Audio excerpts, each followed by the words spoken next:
ఒక ఇష్యూ ఏంటంటే అందరూ కలిసి ఉండాలి, కానీ అందులో ఆధిపత్యం మాదే ఉండాలి, ఎవరి లెక్కలు వాళ్ళదే ఉంటుంది.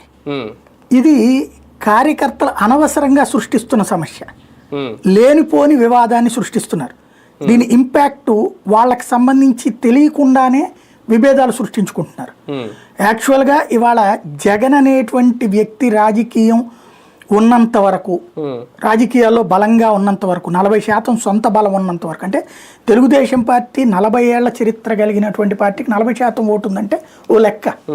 కానీ కొత్తగా వచ్చిన పార్టీ అయినటువంటి జగన్ 2009-10లో పుట్టుకొచ్చినటువంటి పార్టీకి ఇప్పుడు 40% ఓట్ బ్యాంక్ ఫిక్స్ అనేది తెలిపోతుంది కదా. 3 టర్మ్స్గా 14, 19, 24 40కి తగ్గల, 45 పైనే వచ్చింది.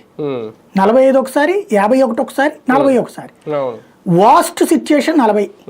అంటే జగన్ అనేటువంటి వాడికి 40 మంది మద్దతు ఉంది. ముగ్గురు కలిస్తే 60, విడిగా చేస్తే తెలుగుదేశానికి 40, వీళ్ళకి 6, 10, 15 వీళ్ళ ఇద్దరికి ఉన్నటువంటి లెక్క. ఇలాంటి సందర్భంలో కలిసి ఉంటే మాత్రమే జగన్ని తట్టుకోగలరు. జగన్ శాంతం బలహీన పడిపోతే తప్ప వీళ్ళు ఇండివిజువల్ ఎదుగుదల సాధ్యం కాదు. ఇది ఫస్ట్ గ్రహించాలి. పవర్లోకి వచ్చాక కావాలని ఒబ్బేసే వాళ్ళు ఉంటారు, నీ వల్లే నీ వల్లే నీ వల్లే అని.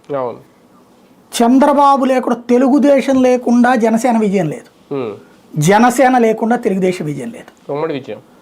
ఉమ్మడి విజయం అది ఒప్పుకు తీరాలి. భారతీయ జనతా పార్టీ ఈ కూటమి వల్ల లబ్ధి పొంది.